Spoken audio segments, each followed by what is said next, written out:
ayrılırıq deyəsən, sonumuzdur bizim. Sənə son sözümü deyirəm, sənə yoxdur sözüm. Və su əllərdə əlimin izi qalmadı mı?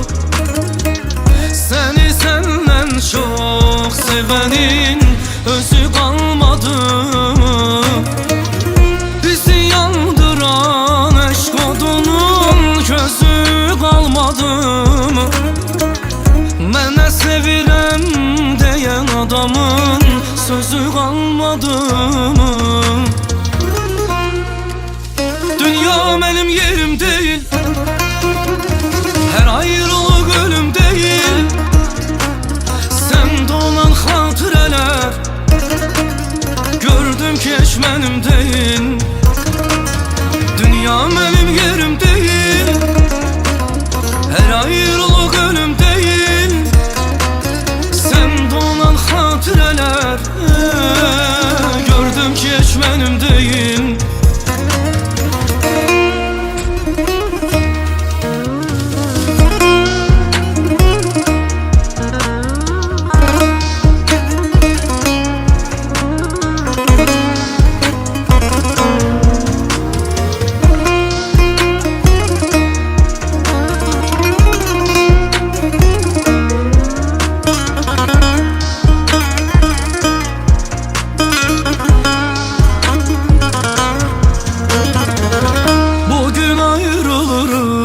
Deyəsən, bunu hiss edirik.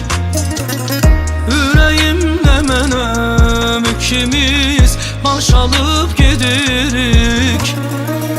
Gəl açıq danışaq, bu ömür hədər olmadı mı? Nə uzun çəkdi bu gecə, səhər olmadı mı? Bizim eşqimizin hər anı kədər olmadı mı? Ömrü bir kəpənək, ömrü qədər olmadı mı? Dünya mənim yerim deyil, hər ayrılıq ölüm deyil. Səndə olan xatirələr gördüm ki, heç mənim deyil. Dünya mənim yerim deyil, hər ayrılıq ölüm deyil. Səndə olan xatirələr gördüm ki, heç mənim deyil. Səndə olan xatirələr gördüm ki, heç mənim deyil. Dünya mənim yerim deyil,